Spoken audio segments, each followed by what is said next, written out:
Can you tell the difference between fact and fiction? Well, fake news is a big concern in elections. Get this, 90% of Canadians say they have actually fallen for fake news. So what can be done?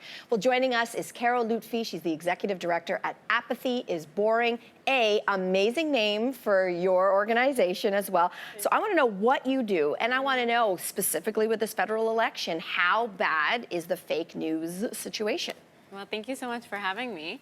Apathy is Boring is a youth organization working to support our peers to be active in Canada's democracy. Going into this election, 18 to 38-year-olds will make up the largest segment of electors, which is huge. So it's really important that they're going to be showing up on Election Day equipped, informed, and ready to cast a ballot. Apathy is Boring is doing so much work right now. We have a ground game, an online game, a coalition of other orgs helping us mobilize to get out the vote. And for our online work, we're focusing on how to help people navigate fake news and disinformation online. Okay, so how bad is it? Or what's happening in the fake news world right now? So we did a study earlier this summer with Abacus, which found that more than 55% of young Canadians are coming across deliberate misinformation at least once a week on social media. We know that the majority of young Canadians are getting their news through word of mouth or social media. They're not going to traditional news sources.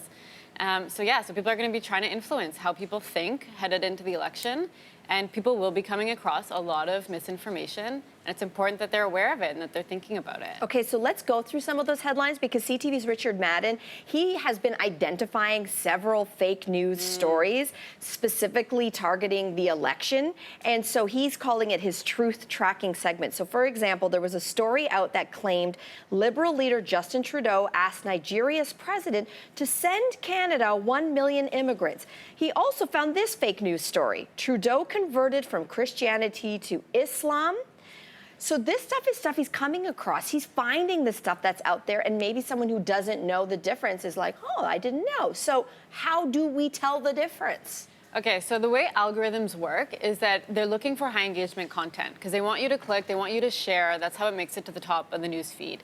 So if it elicits a strong emotional reaction from you, like 1 million immigrants coming in, a lot of people might have a reaction to that, positive or negative, then that's likely a trigger that it's not authentic. So for us, what we say is check in with yourself if you're having a strong emotional reaction, and then secondly, check the source. Always check the source, especially before you continue to share something, because the spread of disinformation is that people are sharing it not knowing that it's fake. And that's part of the problem. Yeah, I was in the middle of one too. I was selling all kinds of products, apparently, and I was fired and quit the same day. Moving on. A Calgary-based legal foundation is asking an Ontario court to strike down new sanctions of the Elections Act around fake news. So that, let's put that into layman's terms, that forbids making false statements during a campaign because it violates freedom of expression. I want to know your thoughts on all of this. Freedom of expression versus the deliberate spread of misinformation. How do those two combine and coexist? Do they? Good question. I think when it comes to our democracy, it's important that we're talking and we're debating around issues that matter. But in order to do that, it has to come from a truthful place. We need to be talking about the same. We need to be coming from the same facts and then discussing ways forward. Not alternative facts? No. And so I think the problem is, a lot of people, maybe we agree on what the problem is, but we don't agree on what the solution is or the way forward, which is why political parties offer a lot of different platforms on how to grow the economy, how to tackle climate change. But they're all proposing different ways forward, but the problem comes from the same place. And so it's important that when we're consuming news and media and content, that we're ensuring that the information we're getting is right, or else the proposed ways forward aren't going to make any sense. Boy, oh boy, the work you're doing couldn't be more timely. Thank you so much for this enlightening chat and for all the work that you're doing. Thank you so much. Really. Thanks for watching. If you like this, be sure to subscribe here. And you can check out more Your Morning videos right here.